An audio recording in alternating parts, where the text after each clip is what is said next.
ഇന്ന് നമുക്ക് തേങ്ങ വറുത്തരച്ച ചിക്കൻ കറി തയ്യാറാക്കിയാലോ. നല്ല ടേസ്റ്റാണ് പൊറാട്ടയ്ക്കും പത്തിരിക്കൊക്കെ കൂടെ കഴിക്കാൻ.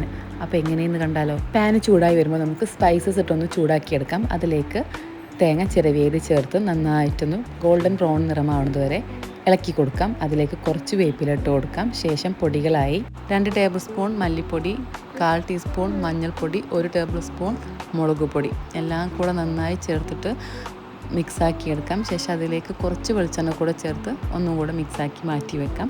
ചൂടാറി കഴിഞ്ഞാൽ നമുക്കതൊരു മിക്സിയുടെ ജാറിലിട്ടിട്ടൊന്ന് പൊടിച്ചെടുക്കാം. ആദ്യം നമുക്ക് വെള്ളം ചേർക്കാണ്ടൊന്ന് അടിച്ചെടുക്കാം. ശേഷം ആവശ്യത്തിന് വെള്ളം ഒഴിച്ച് നല്ല പേസ്റ്റ് പരുവത്തിലത് ഒന്നും കൂടെ കറക്കിയിട്ട് വരാം.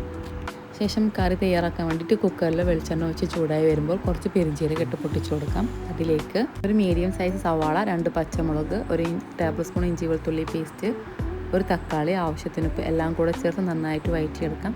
ശേഷം അതിലേക്ക് കഴുകി മാറ്റി വെച്ചിട്ടുള്ള ചിക്കൻ കഷ്ണങ്ങൾ ഇട്ടിട്ട് മിക്സാക്കി കൊടുക്കാം. അതൊന്ന് സെറ്റായി വരുമ്പോൾ നേരത്തെ മാറ്റി വെച്ചിട്ടുള്ള അരപ്പ് കൂടെ ചേർത്ത് ഇളക്കി കൊടുക്കാം. പിന്നെ നമുക്ക് എത്രയാണോ വെള്ളം വേണ്ടത് വെച്ചാൽ അതനുസരിച്ചിട്ട് നമുക്കിതിലേക്ക് വെള്ളം ചേർത്ത് കൊടുക്കാം കേട്ടോ. ആ മിക്സിയുടെ ജാറിൽ വെച്ചിട്ട് അതെല്ലാം കൂടെ മിക്സായി വരുമ്പോൾ നമുക്ക് ഒരൊറ്റ വിസിൽ മതി. ലോ ഫ്ലെയിമിലിട്ടിട്ട് ഒരൊറ്റ വിസിലടിച്ച് കഴിഞ്ഞാൽ നമ്മുടെ ചിക്കൻ നല്ല അടിപൊളിയായിട്ട് വെന്ത് കിട്ടും.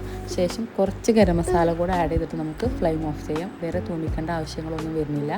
അപ്പോൾ സിമ്പിളായിട്ട് ഉണ്ടാക്കാൻ പറ്റിയ ഒരു അടിപൊളി കറിയല്ലേ. അപ്പോൾ ട്രൈ ചെയ്ത് നോക്കുക. ഇഷ്ടപ്പെട്ടാൽ വീഡിയോ ലൈക്ക് ചെയ്യാനും സബ്സ്ക്രൈബ് ചെയ്യാനും മറക്കല്ലേ.